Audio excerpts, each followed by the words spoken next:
السلام علیکم غامدی صاحب۔ وعلیکم السلام۔ ایک سوال جیسے آیا ہے میں ویسے ہی پھر شروع کر دیتا ہوں جب تک کہ لوگ جوائن کر رہے ہیں، کہ کیا سورہ واقعہ کی 75ویں آیت میں بلیک ہولز کا ذکر ہے، وہ جہاں پہ ستارے گرنے کی بات کی گئی ہے اور گواہی کے لیے اللہ تعالیٰ نے پیش کیا ہے؟ تو یہ سوال کسی نے پوچھا تھا۔ دوسرا میں یہ بھی ضمیمہ اس کے ساتھ لگا دوں کہ اگر سائنٹیفک ڈسکوریز کوئی امور متشابہات کی آیات کے ساتھ بالخصوص اگر مطابقت پیدا کر لیتی ہیں تو ان کا ویسا ٹرانسلیشن کرنے میں کیا حرج ہے؟ اس میں کئی پہلو ہیں جو ایک ایک کر کے واضح کرنا ہوں گے۔ پہلا مسئلہ ترجمے کا ہے۔ ترجمے کا اس سے کوئی تعلق نہیں ہوتا کہ کسی چیز کی سائنسی نوعیت کیا ہے، اس میں زبان کا عرف استعمال دیکھا جاتا ہے۔ قرآن مجید جب نازل ہوا اس وقت اس لفظ سے عرب کیا مراد لیتے تھے؟ عرف استعمال کے لحاظ سے جب آپ معنی کا تعین کر لیتے ہیں تو دنیا کی ہر زبان میں ایک سے زیادہ معنی ہوتے ہیں۔ اس میں پھر جملے کی تعلیف دیکھی جاتی ہے کہ وہ جس طرح سے صادر ہوا ہے وہ معنی میں کوئی تخصیص پیدا کر رہا ہے یا کسی ایک معنی کی طرف اشارہ کر رہا ہے یا اس کو متعین کر رہا ہے۔ اگر وہاں بات واضح ہو جائے تو اللہ کا شکر کرنا چاہیے، ورنہ پھر سیاق و سباق کو دیکھا جاتا ہے۔ ترجمہ کرنے کے لیے تو ان تین مراحل سے گزارا جائے گا ہر حال میں۔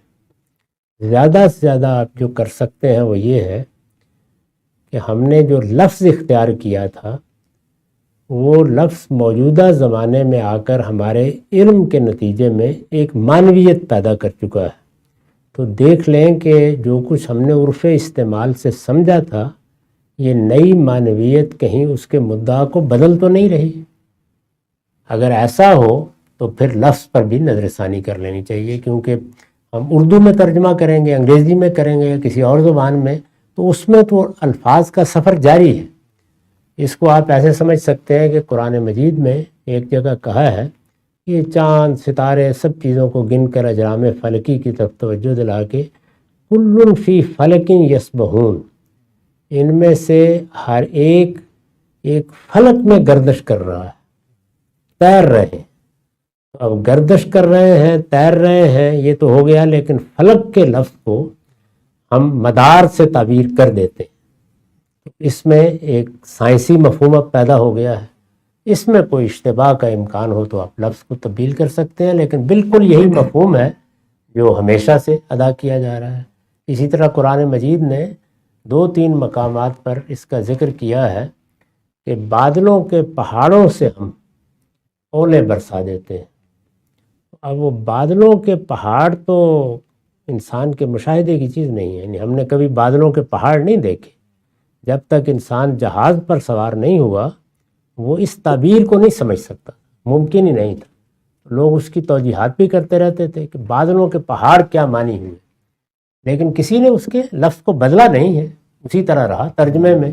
اس سے جو تصویر بنتی تھی ذہن میں وہ سمجھ میں نہیں آتی تھی لوگوں کو۔ اب ہم جہاز میں سوار ہوئے، اوپر گئے تو معلوم ہوا کہ فی الواقع پہاڑی سلسلے ہی ہوتے ہیں، بلکہ اس سے زیادہ بہتر لفظ ہو ہی کوئی نہیں سکتا اس کو تعبیر کرنے کے لیے۔ تو اس طرح کی چیزیں جو ہے ان میں تو نظر ثانی کی جا سکتی ہے، ورنہ ترجمہ اسی طرح ہوگا جس طرح کے عام طور پہ کیا جاتا ہے۔